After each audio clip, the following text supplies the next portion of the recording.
Bonjour, mon nom est Pierre Sanez, CPA, comptable agréé, et j'ai écrit un livre, Le comptable et la voyante, livre de faits vécus que j'ai durant mes 10 années avec une voyante, connu beaucoup d'expériences incroyables.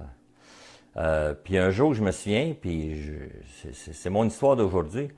Linda m'appelle et me dit tu t'en vas en Europe bientôt, tu as négocié un contrat.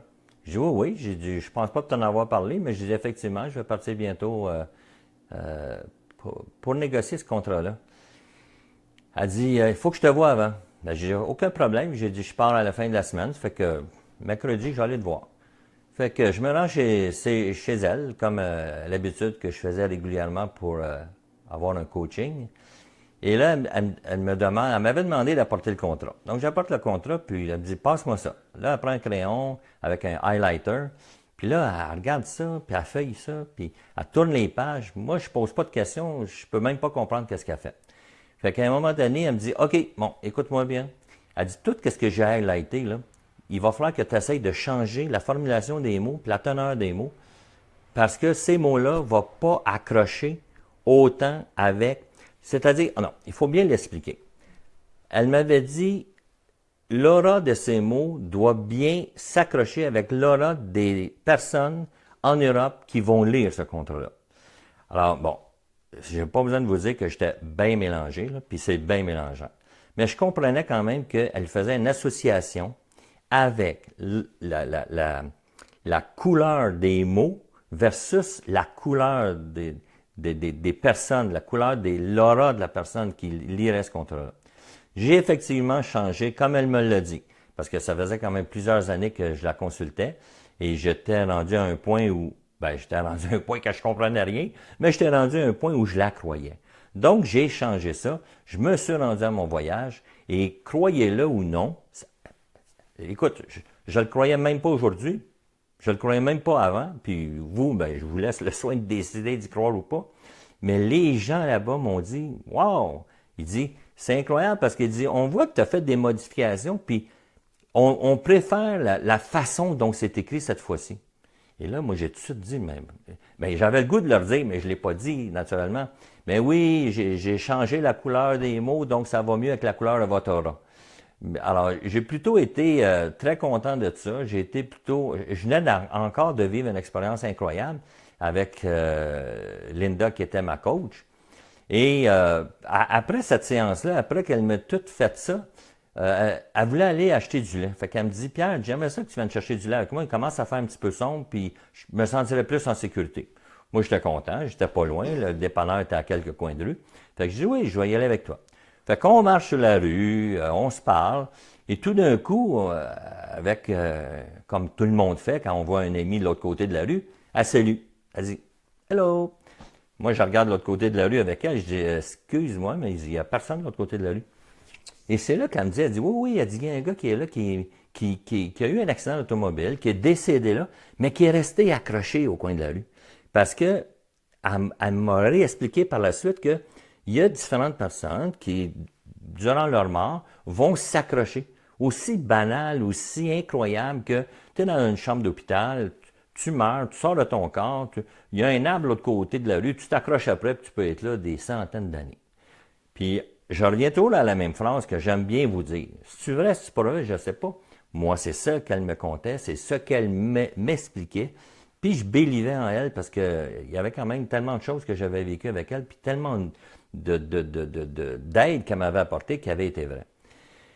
Alors là, je lui dis, donc, tu connais ce gars-là? Elle m'a dit, non, on se connaît pas, mais ça fait plusieurs mois qu'il est là, on s'envoie la main. Puis, à quelque part, là, c'est comme un fantôme qui me protège. Parce que quand il y a des gangs un petit peu plus loin, parce que elle vivait dans un quartier un petit peu chaud, elle dit, quand il y a des gangs un petit peu plus loin, mais il m'avertit. Puis moi, mais ça me permet soit de décider si je continue d'aller chercher du lait ou si je reviens. Alors ça, j'avais trouvé ça incroyable, incroyable. Et cette semaine, j'ai vécu quelque chose d'assez extraordinaire, c'est que j'ai rencontré une personne que je ne connais pas et qui m'a expliqué que un de ses amis comme ça, là, dans un week-end d'amitié, qu'il y était plusieurs groupes ensemble, des amis, des couples, que ils se sont parlé dans un corridor juste avant d'aller se coucher.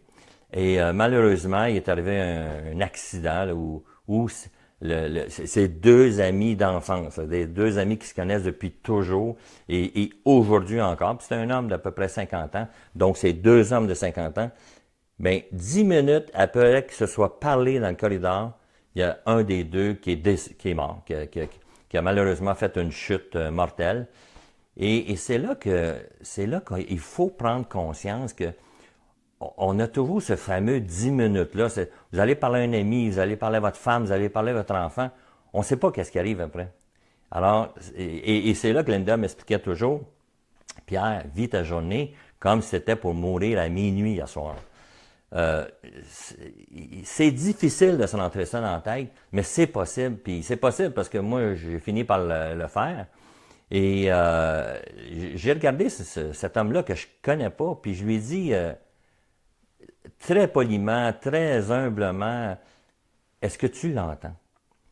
Puis lui, il me connaît pas aussi, puis il était un petit peu comme gêné de me dire, oui, je l'entends. Et c'est là que je lui ai dit, puis c'est là que je dis à tout le monde, mais continue de faire confiance que si tu entends, là, c'est peut-être vrai, puis c'est peut-être faux, mais il y a une chose qui est certaine, c'est que ça fait du bien. Puis cette façon d'entendre ces gens-là qui sont partis, puis qui veulent communiquer avec nous autres, parce que la ligne là, entre l'autre côté et ici est mince, est très, très mince. Alors, tout le monde sait, ou plusieurs personnes savent que le troisième œil est ici, dans le milieu du front. Mais la claire audience, donc d'entendre quelqu'un qui est de l'autre côté, est en arrière de l'oreille droite. Et ça, encore là, j'ai rencontré plusieurs personnes pendant toutes ces années-là que j'ai vécu de l'écriture de mon livre, que j'ai vécu la vie avec Linda. Plusieurs personnes, peut-être vous, qui ne croyaient pas en ça. Et par la suite, malheureusement, ils ont perdu des êtres chers, ils ont perdu des enfants, ils ont perdu leurs femmes. Et j'avais toujours cette petite phrase-là en leur disant, est-ce que tu l'entends? Et souvent, on me disait oui, mais oui en baissant les yeux et en ayant peur qu'on les croit fous. Ben, vous êtes pas fous. Puis que ça soit vrai, que ça soit pas vrai, qu'on les entende, ça fait du bien. Mais le message, quelquefois, est tellement clair que c'est difficile de douter. Alors, je vous invite à lire mon livre, Le comptable et la voyance, d'aller sur Le comptable et la voyance YouTube, d'aller voir mes différentes capsules que je fais. Et je vous souhaite une super belle journée. Merci beaucoup.